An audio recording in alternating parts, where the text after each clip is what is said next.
everybody, welcome back to Hack and Splash Page. I'm Tiffany, and today I am joined by Danielle from Bonus Round and overall other Little House things.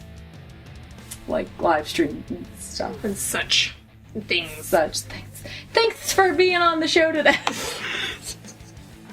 Oh, seriously, thanks for being on today. The reason Danielle is on was not that I wanted to like necessarily like back issues like what the guys do, because what the guys do is I don't know, like what they do is like wholly theirs, and I think it's just because of who they are and like the whole scenario surrounding it.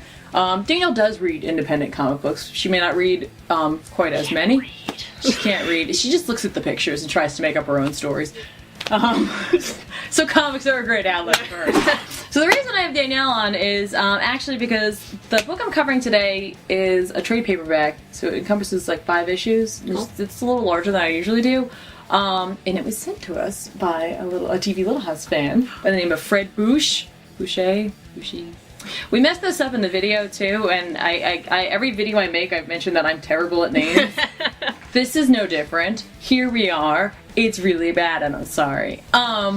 Which I was really excited for and was completely not expecting it. I've seen this title in the store. I have it face down, by the way, she can't see it right now. But I don't know this. Well, this is a test to see if you actually watched the show. I got this on. Anyway, I was really excited to get this. It was really cool. It's something I kind of wanted to pick up, but I didn't know a whole lot about it, and it wasn't something that I would see in the store, and I wasn't like I'm gonna get this right now. Yeah. Partially because they're further along in the story, and I know I'd have to catch up. Right. So this was put on my little secret list that I have, where I try to remember the stuff that people have mentioned to me or commented on and stuff that I want to pick up, so that I know what I'm looking for when I go to the comic book store, or as cons start up, I can start looking there as well. Yeah. So keeping lists, it's helpful. Ting! I think you're gonna really be into this. Okay. We'll find out. This is like a test of our friendship. You guys are gonna be along on the journey to see if I'm like right in this. But I think it's gonna be for. So at the end, you can let me know if you'd want to pick it up or not. Because I'm not letting you borrow it, I guess, is what I'm saying by that. But today's book is The Wicked and the Divine. Cool. The Faust Act, which is, I believe, Volume 1. Oh, pretty sweet cover. Yeah, right? Pretty awesome cover. And you've got a lot of symbolism and imagery. I don't know if you guys can even see this. It's like blindingly bright in here. It's the power of the sun. It's written by Kieran Gillen or Gillen. It's a G, so depends if you say GIF or GIF. How you want to say that one. Art by Jamie McKelvey, and colors by Matthew Wilson. The easiest one. The easiest one is the colorist, and now you're my favorite. Again, it's an image book, so you know, creator driven. Here we go. Yeah. There you are. You know what I mean. I gotta be honest with you. The covers for this book would make great wall art. Oh. Ooh. So that would be really cool. I bet you can get prints of this, illegal ones. Anyway, this is for once not a space story. We have this modern story, and it surrounds gods. Ooh. And not one particular pantheon. Gods from all the different pantheons. Ooh. Greek, Asian, Celtic, everything. Like Catholic. They're all in here. But not all of them. Select ones. And I don't know what the selection process is for that, but they're in here. Certainly it probably would help if you have background on any of that mythology, or at least, you know what, like if you have this book, like Wikipedia will be your friend. Like it's kind of cool. Like I started trying to look into it a little bit, especially prior to filming this, but you could really go down the rabbit hole with this. It's almost like a gateway to mythology, which I appreciate. Yeah, like it's really cool. But the book doesn't start in contemporary times. It starts in the 20s. Oh. And you're kind of just thrown into the deep end of the pool. Like there are 4 people sitting around a round table, and like there's all these empty seats there, and there's skulls on the table in front of the empty seats, and there's like this old woman there too. She's got this crazy like golden mask with like beads. Yeah. She's just like a husk of an individual, and she's essentially like saying goodbye to them. She's like, it's been really cool, like, except she's speaking not like that, because that would be really First off, for the 20s, it's not right. Second of all, for her character, it's totally incorrect. And she's like, I'm gonna miss you guys. And she just kind of leaves. And you're like, where are you going? What's happening? Yeah. And then the four of them have like a little conversation. Mm-hmm. And then we see a panel of each of them, and they count down, and they go 1, 2, 3, 4, and they all snap, and then the house explodes. Oh, okay. We fast forward from house exploding to current day at a concert. I'm sorry, by the way, I'm sorry about the lighting. We're using the light of the sun to light this episode right now. I can't control it, I'm sorry. You can't control the sun. You can't control it, it's out of control. So, we meet a protagonist, Laura, and she is getting herself ready. For what? A concert. Oh, for a concert, okay. She's going to a concert. But she's almost cosplaying. Okay. Puts on like this big pink wig and like crazy makeup and like this wild outfit. And she's there to see Amaterasu. But like, Laura mentions that like it's an incredibly powerful concert and like she's been doing this for like hours or like an hour. Yeah. And like, no one really knows what she's saying, but you know it's the most important thing in the world. And then, like, everyone around her starts passing out. Whoa! And then, like, she notices that Amaterasu is looking at her. I mean, clearly she's probably looking at everyone, but like, she's like, no, she's looking at me. Yeah. And then she smiles, and then finally she also passes out, but she's the last one. And when she awakens, she's in a room where, like, they brought all the concert goers to, like, rest. You know what I mean? Like, nothing foul. I was like, literally, they just take them away so they're not just laying in a pile. What kind of fuck is this? And then she wakes up to find a woman sitting beside her in an all-white suit with crazy, like, David Bowie hair. Oh! Like, Oh, that was the chick. Yeah. Okay. Laura meets Lucy, which is short for Lucifer. Oh! Wow. Nice. And Lucifer's chit-chatting it up. She's like, you want to go meet Amaterasu? And she's like, I sure do! Fuck. And she takes her in. She's giving an interview. And we also see that, I'm going to butcher this because it's an Egyptian goddess name. Okay. Goddess. Sekhmet. Okay. Feline deity. Ah. And she's sitting there and it's all like pimp and stuff. Yeah. And oh yeah, look at that. Yeah, right? Well, she's all into the, like, you know, having a good time. Going swinging both ways. Doesn't matter. She doesn't care. Yeah, she loves everybody. And Amaterasu is giving an interview with like reporter named Cassandra. Okay. Who doesn't believe in this whole thing. Because like literally these people have put themselves out there as we are gods. Oh, so like there's we're no gods. hiding. Yeah. We're gods. We're here to do like our godly thing. Yeah. And she's So like, watch out. she's like, it's literally just smoke and mirrors. You say you guys can do like miraculous things, but there's really no evidence of it. Why Right. She's one of those. She's trying to debunk it. Yeah, and the fact is, she's like, so you mean to like to tell me that you guys show up like every so often? It's every 90 years. Oh. And you do a bunch of stuff, and then you die 2 years later. Because that's the deal. Whoa. Okay. And she's like, I don't buy it. Yeah. And I think a lot of us don't. Right. And they're like... And then there's a hilarious thing with a laser pointer thing where, like, Lucifer has, like, a red dot on her, and, like, Laura's playing with this laser pointer, and Sekhmet, like, goes for it because she's a cat. She's just all over the place. And which works out really well because, as that happens, bullets just start spraying into the room. Whoa.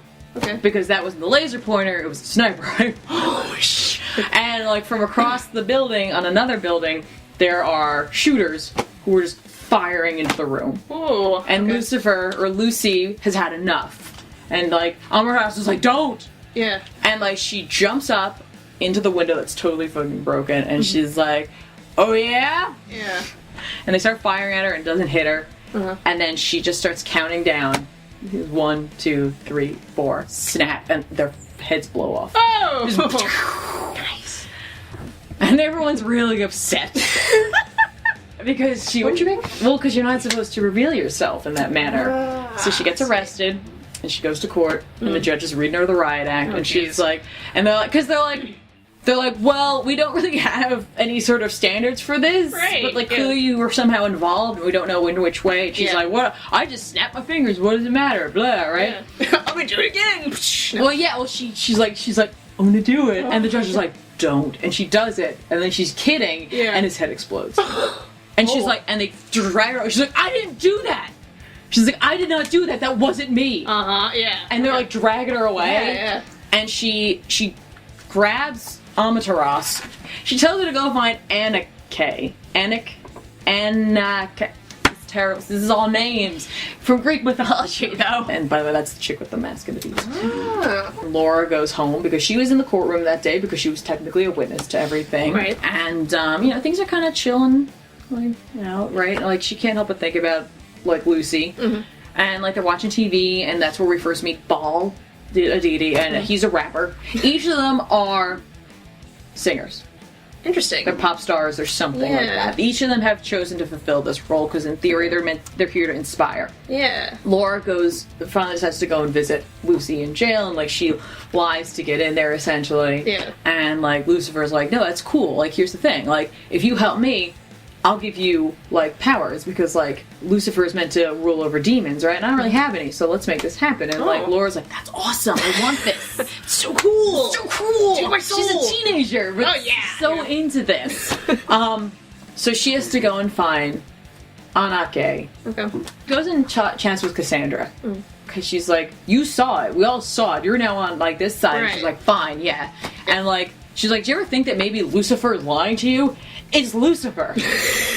She's like, no, I know she's not. She's like, okay, like, I'm a reporter and I want to know more about this, so here's what you need to do. I'm going to look into, like, XYZ, and I want you to go and find the Morrigan. She's a lot more underground, and by underground, I mean you have to break into, like, an old subway system. And Morrigan is from Celtic mythology, and is represented often by three sisters. And they have three names, and, like, they all do three different things. Okay. So she goes down there with all these people, and this dude shows up, and it's Baphomet.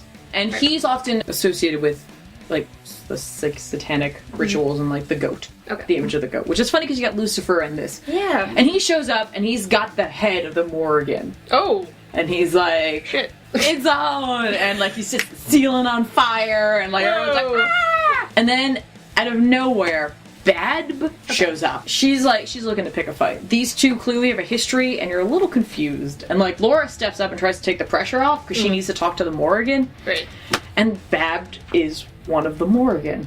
But the Morrigan is all one person who just changes. Yeah. And so she turns into the Morrigan.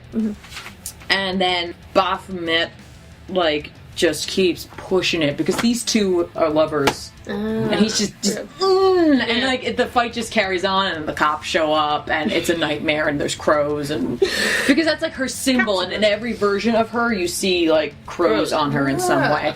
And Baphomet ends up, I'm so saying this wrong, I know that, ends up killing one of the cops, and like it's a total mess. Shit. And then Annie shows up, and like that's like the modern day version of the last sister of the Morrigan, and she brings him back because she says he's just sleeping. She's like, oh, he's just sleeping, see? And then she like brings him back, and she's crazy looking, by the way. She's like, she is not normal looking. It's neat. Like, they all have such very distinct, because that's the Morrigan. Yeah. Like that's actually her name, even though she's all of them. And that's Annie. Whoa. Right? Crazy looking. And Laura, like, Annie, helps her and then just leaves, and, like, Bab shows up one more time and is like, don't even start with me. Like, and she leaves, and Laura chases after her. The cops, like, continue, like, trying to roust her. Right, There's, like, people down there, like, There's a fire, they're just arresting everybody. She runs after the Morrigan and is like, you have to help me. Like, Lucifer's, like, in trouble. And she's like, I can't help you now, but, like, here's the thing, you're a good person, so if you ever need me, just look into the darkness and I'll be there. And I was like... Oh, so what I forgot to mention to you before was when Laura goes to meet Lucy and, like, talk to her in the jail cell, or in jail, and, like, it's not the cell, because they bring her into a little room. First of all, by the way, they outfitted her with these weird, like metal things over her fingers so she can't she's like she explains to her how she became like Lucifer and how like she was just a chick, like, and she was at home like just like smoking the night away, like she was just a girl and like her folks were out and like she was supposed to be smoking but she smoked anyway. Try to imagine all this in a British accent. I'm not gonna do it. And she noticed out in the yard, like on their swing set, there was like some figure sitting there. She goes out there and it's Anake or Ananke or whatever it is, and she's like, she's like all cryptic and stuff, and then all of a sudden, like, Lucy, not Lucy, because she had a different name Lucy, then, not Lucy. like, falls through this crazy tunnel of faces, which is just all Ananke's. Don't you hate it when you fall through a tunnel of faces? I do. It happens too often. And you catch on fire. Yeah, that's even worse. It is worse. Whoa. You know, they're all, like, they are people, but they're not. They're like kind of possessed, but Yeah, but kind of not. And, like, they're very well aware of the fact that who they were, yeah, but then, like, they embrace who they become or are. Yeah. They haven't really explained that yet, and I'm hoping that they do eventually. Because again, this is still ongoing. Laura meets up with Cassandra again, and they kind of go over their facts about like the various like interactions they've had with the other Pantheon, because that's what this artist group is called essentially, because they're gods and they make a Pantheon. Yeah, so you end up like hearing names of gods in that conversation that you haven't met yet. Yeah. And they're talking about like Baal, and they're talking about him, and then he just shows up. Yeah. And he's just like, why are you talking? Like, if you're gonna talk behind my back, at least actually be behind my back. Because like he's there to summon them to Valhalla, which is owned by Woden. So they go and like they have a whole conversation on the way about how like Lucifer really overstepped her bounds. Yeah. And like she really shouldn't have done that, and like she shouldn't have like revealed herself in that way, and like she should just stay in jail. So like they show up to the Pantheon, you get to see what Woden. It looks like Tron! That's just. Oh my god! Yeah. Like, And he's got the Daft Punk helmet. yeah, I was gonna say!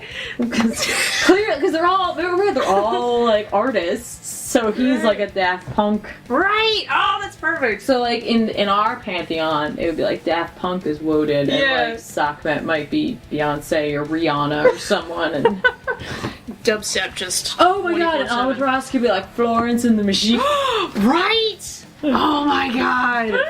Oh, that's brilliant. So they have this whole conversation with Ananke about how like, you know, thank you for helping Lucifer. Like she's been really lonely, but like the fact is like we can't help her because like she overstepped her bounds and like she shouldn't have friggin' done that. And that's right. There's like rules and yeah, yeah, exactly. And like she's like it doesn't matter. Right? Like you know, one of them's like it doesn't like matter. We're gonna come back again. Yeah. So like what does it matter?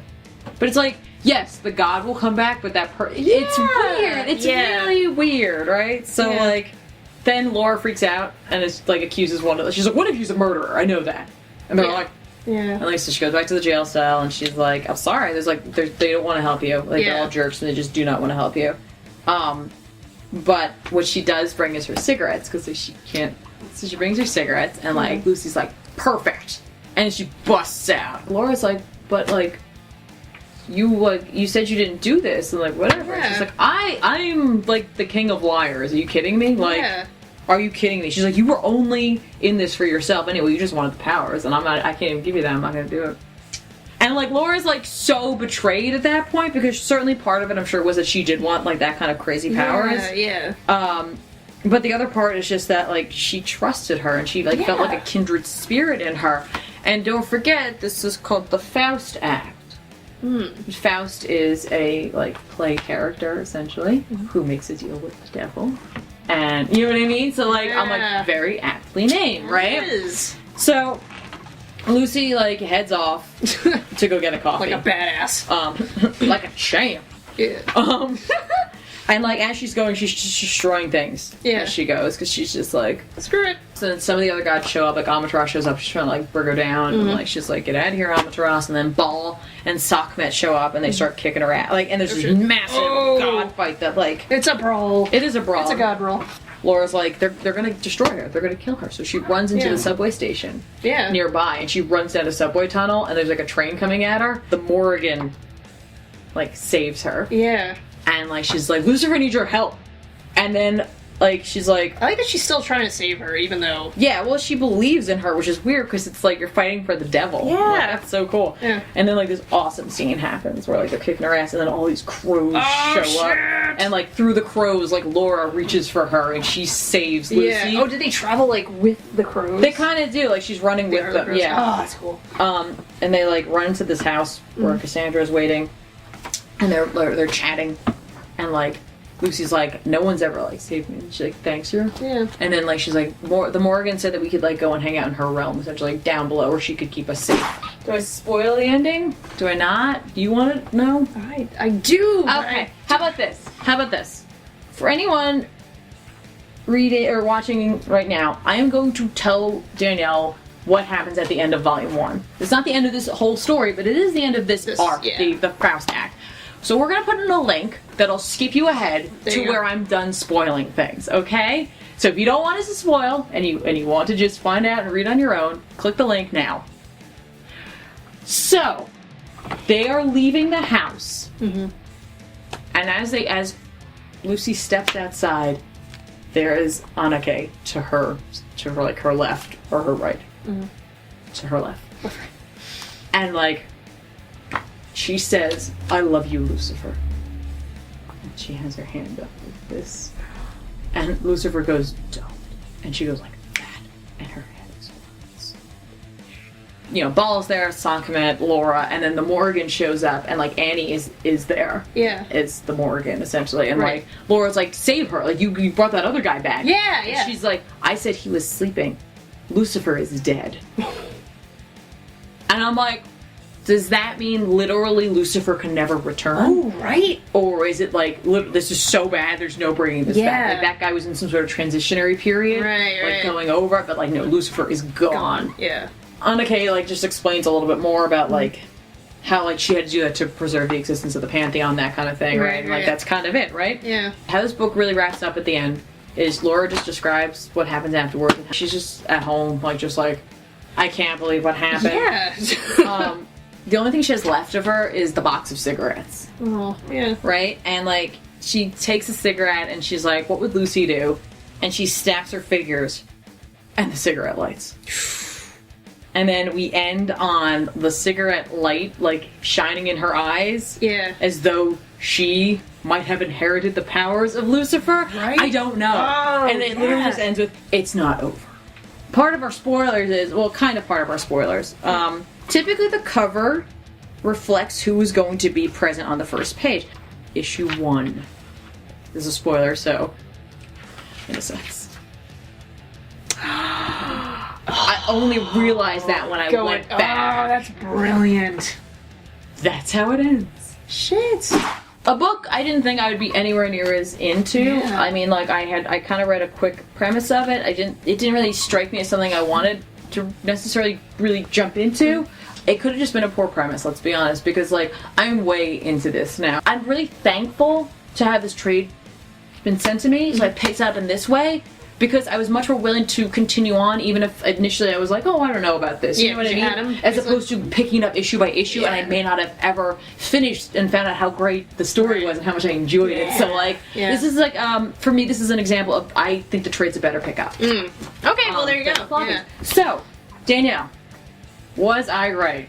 Are you into this? Would you buy it? I'm pretty goddamn into that, and I pretty much would buy it. Right? Holy shit. I like the god aspect, I like the mystery going on. Right? And stuff like that. And the art is gorgeous. The art is like, I haven't seen really much like this. The colorist does amazing stuff. Even like when you see like some of the violent acts, like the way he handles them. It's weirdly beautiful. It is. It's like pop art. Yeah, it is. And I definitely left a lot out so that you guys might be interested in picking it up. Because there's a lot of character development going on in here. The writing itself is great. There are moments though where you have to really pay attention, especially when the gods are speaking, because some of them speak in specific ways, and you kind of have to go back and like make sure that you understood what they said. Right. I'm excited, you know what I mean? The whole team behind this is working great together, in my opinion. Like, they're fantastic. The Wicked and the Divine, I couldn't have imagined I was going to enjoy this as much as I did, even though, like, I should have. I think I really just read a really crappy synopsis of it. Yeah, well, I mean, sometimes I guess it depends on who's writing it. And what aspect of it they pulled. Yeah. And, like, you know what? Like, that's it. You can't judge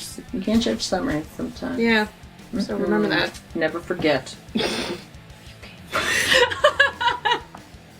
But even though this is kind of a different episode, I still want to put a question out to you guys. I have a feeling there's a certain pantheon or like a certain group of gods that they're going to pull from in this book, and it's probably all the same that come back each time. But let's say that wasn't the case, and it could be like any gods, and like you were going to be charged with this like task and these powers and this opportunity to inspire like a couple of generations before you had to come back.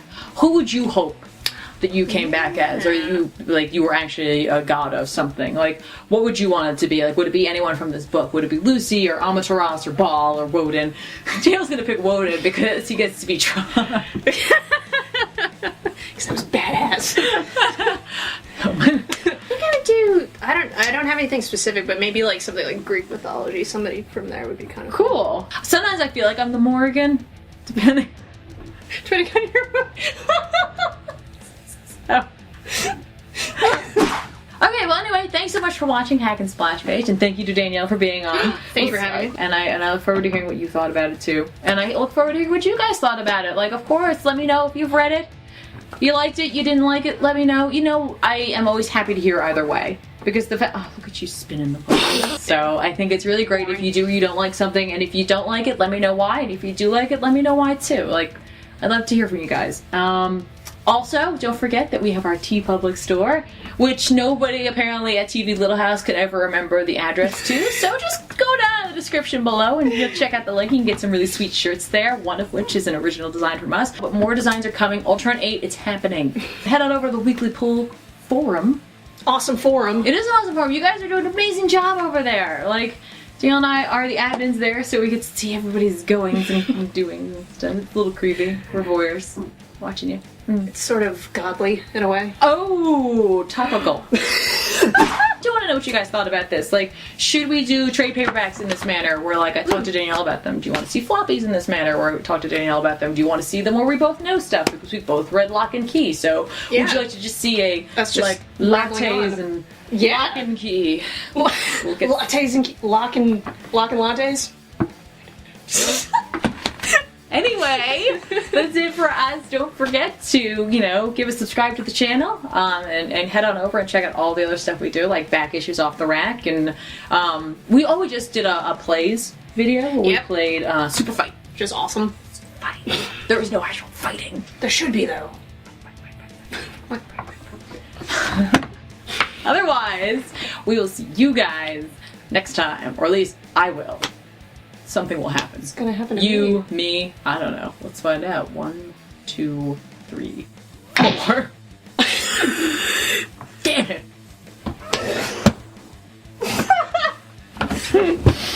Well, I gotta work on that for next time. So, see you guys later.